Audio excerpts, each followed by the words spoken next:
हम फेमिनिज्म से जुड़े कुछ इम्पॉर्टेंट टेक्स्ट्स जस्ट ब्रीफ में आपको दे रखा है, रेस्ट आपको विकिपीडिया पे टेक्स्ट का नाम डालकर आप जो भी देखना चाहें आप देखें। बाकी पेपर के लिए जितना इम्पोर्टेंट है क्वेश्चंस में मैं कवर कर दूंगी, एंड क्वेश्चंस मिल जाएंगे आपको इनके ऊपर। और उसके जो मैं आपको मैटर दे रही हूँ, इसके अलावा आप अगर रीड करना चाहें तो आप विकिपीडिया पे रीड करें फॉर पर्सनल एडिशनल इंफॉर्मेशन। इतना एज नेट स्टूडेंट्स आप कर पाएंगे। First, which queer theorist queer studies, lesbians, gays, ये सारे क्वेयर थियोरीज। तो जैसे lesbian, gay, black, LGBT, transgender, Q, queer. तो which queer theorist studied homoerotic subplots in traditional texts? तो homoerotic तो मतलब कुछ ऐसी लिखी गई हैं। ये एक पर्टिकुलर राइटर हैं जो ये बहुत इंपॉर्टेंट है, ईव सेज्विक कॉसोफ्स्की, इनका पूरा नाम है ईव सेज्विक कॉसोफ्स्की। भले कॉसोफ्स्की नाम यहाँ नहीं आया हो, कोई बात नहीं, कहीं ना कहीं आया होगा, कहीं ना कहीं मैंने दे रखा होगा। तो ईव सेज्विक कॉसोफ्स्की ने होमो इरोटिक, मतलब एक होता है होमो खुद ही, इरोटिक हम अपने बॉडी से खुद ही प्लेजर लेना जानते हैं, इस तरह की बातें, सब प्लॉट्स इन ट्रेडिशनल टेक्स्ट्स। ये क्वेश्चन है जो नेट के लिए बहुत प्रोबेबल है। विच क्वियर थियोरिस्ट स्टडीड होमोइरोटिक सब प्लॉट्स इन ट्रेडिशनल टेक्स्ट्स? तो आप इस क्वेश्चन को देखकर आंसर आपका ईव सेज्विक कॉसोफ्स्की है। शी डेवलप्ड क्वेयर थियोरी, इन्होंने क्वेयर थियोरी बनाई है जूडिथ बटलर के साथ मिलकर। Along with Judith Butler, Eve Sedgwick ने ट्रेडिशनल लिटरेरी टेक्स्ट्स निकाली, शेक्सपियर की टेक्स्ट निकाल ली, चार्ल्स डिकन्स की टेक्स्ट निकाल ली, और उसमें कहीं कोई ऐसी चीज नहीं है होमो इरोटिक या ये जैसे होमो सेक्सुअल्स, लेस्बियंस, गे, या खुद ही के बॉडी से प्लेजर लेना, ये सारी चीजें नहीं है, पर इन्होंने ढूंढ ली उसमें से भी। ट्रेडिशनली सीन एज हेटेरोसेक्सुअल, ऐसे नॉवेल्स जिसमें कि love between man and woman दिखाया है, और उसमें भी कैसे कहीं गे या सेक्सुअल, गे या लेस्बियन या क्वियर या कुछ भी ऐसे एलिमेंट्स हैं, ये इन्होंने ढूंढा है। एंड एक्सपोज्ड, ईव ने एक्सपोज कर दिया, खुलासा कर दिया देयर होमो इरोटिक थीम्स। तो उसमें ये self to self, male to male, female to female, self body, इस तरह के थीम्स उन्होंने ढूंढ निकाले। बस आपको ये याद रखना है, होमो इरोटिक टर्म और Eve Sedgwick Kosofsky. She developed her theories through a reading of Dickens's novel Our Mutual Friend. She developed her theories through a reading of Dickens's novel Our Mutual Friend. इसको study किया इन्होंने और इसमें से होमो erotic themes निकाली हैं। She wrote an essay on it and incorporated it into a book, Between Men, English Literature and Male Homosocial Desire, ये book का नाम है। 1985 का बुक है, Between Men, English Literature and Male Homosocial Desire. In it, she examined, इस किताब में इन्होंने क्या एग्जामिन किया है?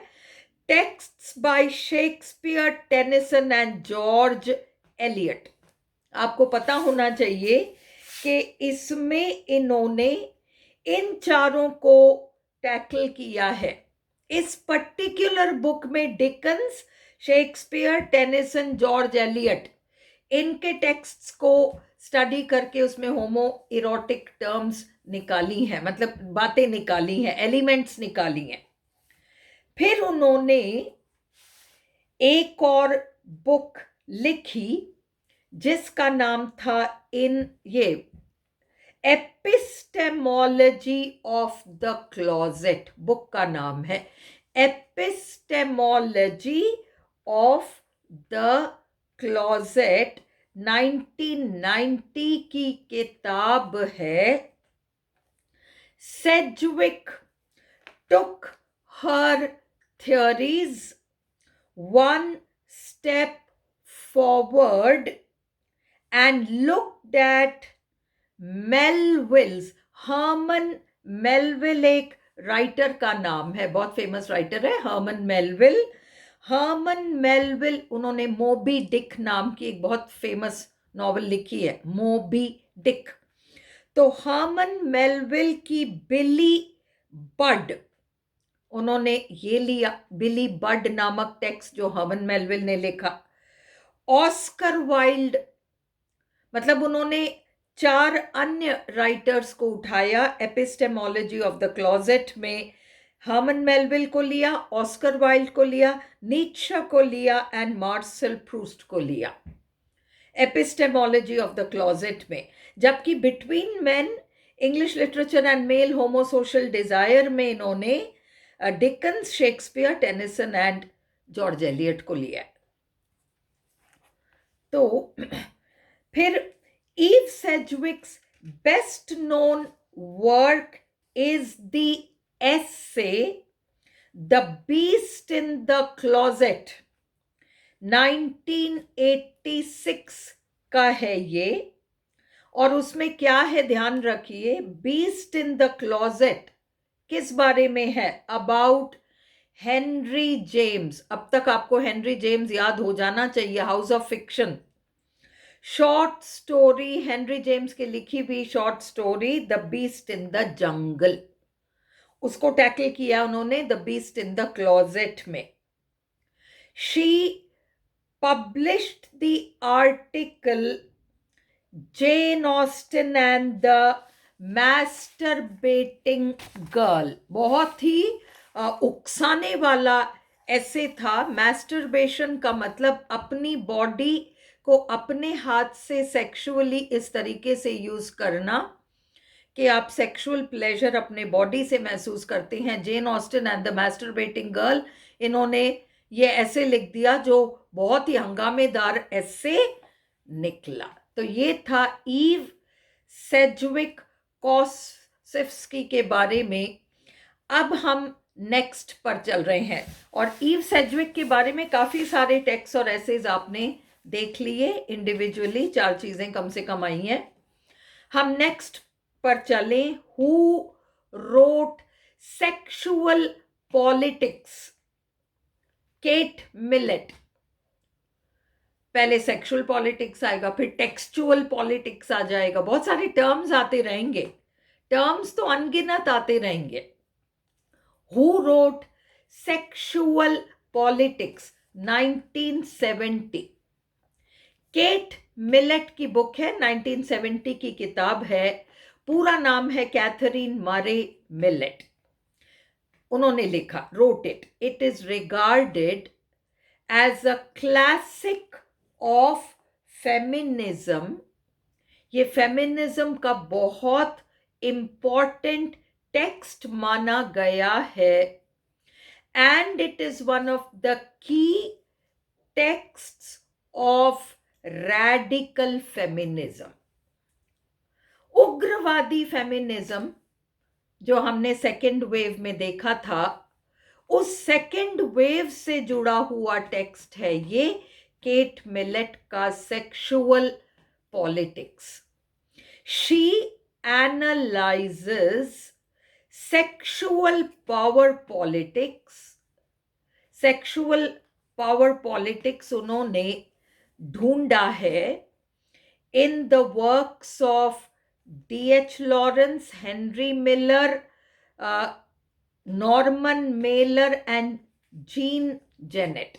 अब देखिए इसमें 4 नाम है, तो आपको ये 4 नाम याद होने चाहिए कि सेक्सुअल पॉलिटिक्स में केट मिलेट ने इन 4 राइटर्स की टेक्स्ट्स में सेक्सुअल पॉलिटिक्स को ढूंढ कर निकाला है।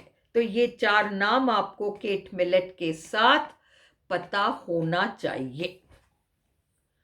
अगला क्वेश्चन टर्म है who spoke of mestiza consciousness as a metaphor for cultural and political hybridity। अगर आप 2 कल्चर्स के बीच में रह रहे हो, मतलब आपकी एक यूनिक पोजीशन है कि आप 2 संस्कृतियों से जुड़ गए। आप जैसे अफ्रीकन लोग आकर अमेरिका में रह गए, तो वो आधे अफ्रीकन है आधे अमेरिकन है, तो वो दोनों कल्चर से जुड़ जाते हैं। उसी तरीके से मेक्सिको में भी ऐसी स्थितियां हैं, बहुत सारे कंट्रीज में ऐसी स्थितियां हैं। तो मेस्टिजा कॉन्शियसनेस, 2 कल्चर्स को ब्लेंड करके चलना। मेस्टिजा कॉन्शियसनेस किससे जुड़ा हुआ टर्म है और क्या मतलब है? तो ये मेटाफर है, ये टर्म है सांस्कृतिक स्तर पर और राजनैतिक स्तर पर हाइब्रिडिटी, थोड़ा ऐसा और थोड़ा वैसा, hybrid, blend, mixture.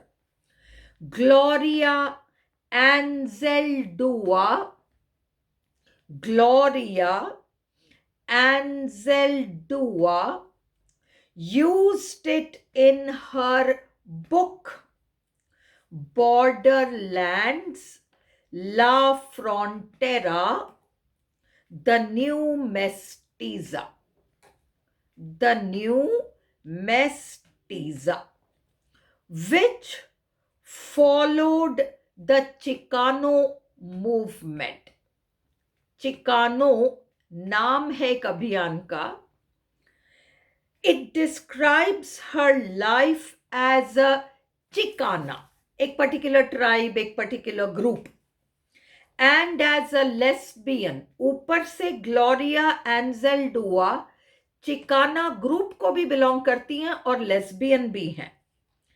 The term mestiza consciousness, the term means, इसका मतलब है इंटर मिक्सिंग आइडेंटिटीज, 2 पहचान, 2 कल्चर्स की पहचान, लैटिनोज एंड नॉन लैटिनोज, ये मेक्सिको वगैरह वाले कंट्रीज के 2 कल्चर्स।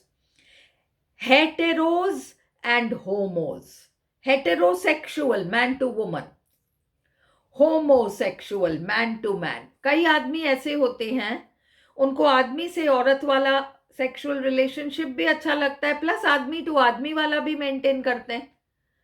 उसी तरह से कई औरतें हैं जो कि औरत टू आदमी भी रिलेशनशिप रखती है। कई फेमस राइटर्स हैं जिनकी शादियां हुई हैं, बच्चे पैदा कर दिए, हस्बैंड्स के साथ रह रही हैं, प्लस उनकी एक woman to woman sexual relationship भी है। तो ये 2 कल्चर्स का ब्लेंड हो जाना, mestiza consciousness. The book discusses invisible borders.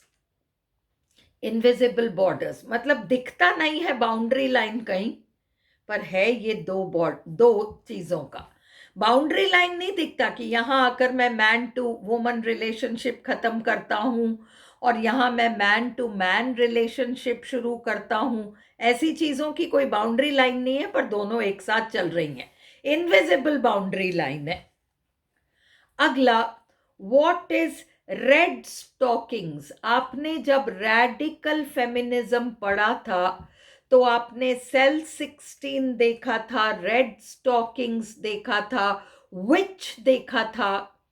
ये कुछ ग्रुप्स के नाम थे, रैडिकल उग्रवादी feminist groups.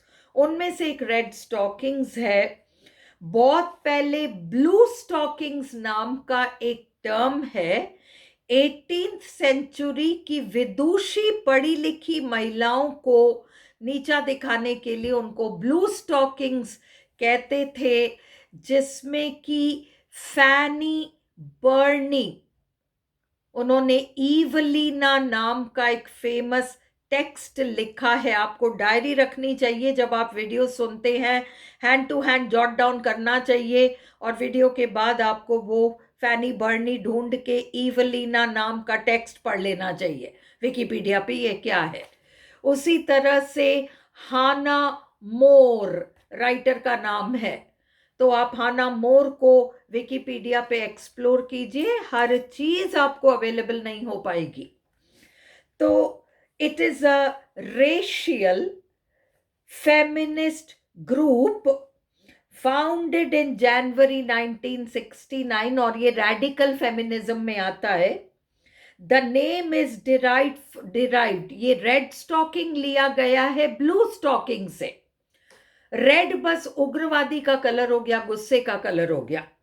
The name is derived from blue stocking, a term used for 18th century women intellectuals in a derogatory way, नीचा दिखाने के तरीके से। रेड इंप्लाइज रेवोल्यूशन, रेड का मतलब हो गया उग्रवादिता। हु, अगला क्वेश्चन, हु आर 3 की figures of second wave feminism? Second wave feminism के 3 प्रमुख नाम बताइए। बेटी फ्राइडेन के साथ तो स्टार्ट ही हो रहा है, फेमिनिन मिस्टिक नाम की जो किताब है। फिर सिमोनी डी बुवुआर, हालांकि इनकी किताब 1949 में फ्रेंच में निकली, फिर 1953 में इंग्लिश में ट्रांसलेट हुई। बेटी फ्राइडेन का तो 1963 में आया, पर बेटी फ्राइडेन की बुक 3 मिलियन कॉपीज बिकी, इसलिए वो जो आपका सेकेंड वेव है बेटी फ्राइडेन के साथ स्टार्ट होता है। हालांकि ये आपकी सिमोनी डी बुवुआर बहुत बड़ा नाम है। द सेकेंड सेक्स इनका टेक्स्ट है, विकिपीडिया पे जाकर आप देख सकते हैं, और इसमें इन्होंने जो की बातें कही हैं वो मैं आपको मैटर अवेलेबल कराऊंगी। और तीसरा नाम है केट मिलेट, जिसका हमने अभी सेक्सुअल पॉलिटिक्स देखा। Next question, who wrote the seminal, seminal का मतलब बहुत महत्वपूर्ण, queer studies essay the homosexual role? Homosexual role नाम का ऐसे किसने लिखा 1968 में? याद रखें, Mary McIntosh wrote it. Mary McIntosh नाम की महिला ने ये लिखा। शी आर्ग्यूज, उनका कहना है, that homosexual is a social category, समाज का बनाया हुआ ग्रुप है होमोसेक्सुअल। ये तो हम मैन वुमन, हम सोसाइटी हैं, तुमने एक अलग धारणा बना दी होमोसेक्सुअल, और उनको पहले तो आपने ग्रुप बनाया, फिर उनको नीचा। पहले तो एक धारणा बनाओ, फिर उस धारणा के साथ ऊंच नीच वाला गेम खेलो। ये आपका मैनिपुलेशन है। आप इसी तरह से डिस्क्रिमिनेशन करते हो, भेदभाव, और फिर प्रिविलेज करते हो, एक को ऊंचा और दूसरे को नीचा बता देते हो। तो आपने होमोसेक्सुअल नाम का एक ग्रुप बना दिया और उसको नीचा बता दिया। कोअर्सिवली, जबरदस्ती करके, इम्पोज्ड ऑन सम इंडिविजुअल्स, फिर आप उसको कुछ लोगों पे थोप देते हो, for the purpose of social control, क्योंकि आप सोसाइटी को कंट्रोल करना चाहते हो। The social labeling of a group as deviant. Deviant यानी हमसे अलग। हम नॉर्मल हैं, तुम हमसे अलग हो। पहले तो आप अपने आप को नॉर्मल ठहराओ। कैसे अपने आप को नॉर्मल ठहराते हो? किसी और को अब नॉर्मल ठहराकर। हम ऐसे नहीं है, हम नॉर्मल हैं, तुम अब नॉर्मल हो। डिविएंट। हेल्प्स, ऐसा करने से क्या हो जाता है? सोसाइटी को मदद मिल जाती है to contain others as pure. कुछों को तो आप प्योर बता दो, अपने आप को प्योर बता दो। Just as the treatment of some kinds of criminals. देखिए, जुर्म जुर्म जुर्म है, क्रिमिनल्स क्रिमिनल्स हैं। हमें क्रिमिनल्स नहीं बनना चाहिए। क्रिमिनल्स जो भी होते हैं वो एक अलग ग्रुप है। पर जैसे एक रिजिड ग्रुप है क्रिमिनल्स, और हम लॉ अबाइडिंग हैं, कानून का पालन करने वाले लोग हैं। हम लॉ अबाइडिंग हैं, वो क्रिमिनल्स हैं। जितनी कट्टरता से इस चीज को मेंटेन की जाती है, उतनी कट्टरता से आप सेक्सुअल में नॉर्मेटिव, मतलब मैन वुमन सेक्स नॉर्मल, और हेट्रोसेक्सुअल अब नॉर्मल, सॉरी, होमोसेक्सुअल अब नॉर्मल। हेट्रोसेक्सुअल तो नॉर्मल, होमोसेक्सुअल अब नॉर्मल, गे अब नॉर्मल, लेस्बियन अब नॉर्मल, क्वेयर अब नॉर्मल, ट्रांसजेंडर अब नॉर्मल, ये अब नॉर्मल, वो अब नॉर्मल। बस सबको अब नॉर्मल करके आपने अपने आप को नॉर्मल ठहरा लिया। Helps to keep the rest of society law abiding. ऐसा करके आप बाकी सोसाइटी को लॉ अबाइडिंग कर देते हो कि ये तो कानून का पालन करने वाले अच्छे शरीफ लोग हैं। उसी तरह से आप हेट्रोसेक्सुअल को तो कैसे कर देते हो, और बाकियों अपने आप को आप नॉर्मल ठहरा लेते हो। Which German psychiatrist's paper on contrary sexual feeling या contrary sexual relations, contrary sexual feeling, contrary sexual relations एक टर्म है जो किसी जर्मन साइकाइट्रिस्ट ने अपने निबंध में सबसे पहले यूज किया, और जो पहली बार यूज था होमोसेक्सुअलिटी के लिए एक रिपोर्ट के रूप में। Is treated by Foucault. Foucault जो हैं, इस जर्मन साइकाइट्रिस्ट के रिपोर्ट को मानते हैं as the first report on homosexuality. तो पहला कौन सा रिपोर्ट था? पहला रिपोर्ट होमोसेक्सुअलिटी के ऊपर कौन सा रिपोर्ट था? पहला रिपोर्ट होमोसेक्सुअलिटी के ऊपर, तो ये एक जर्मन साइकाइट्रिस्ट का रिपोर्ट है। और इसके बारे में अवगत कराते हैं। Who informs us about this? Who informs us about this? फूको।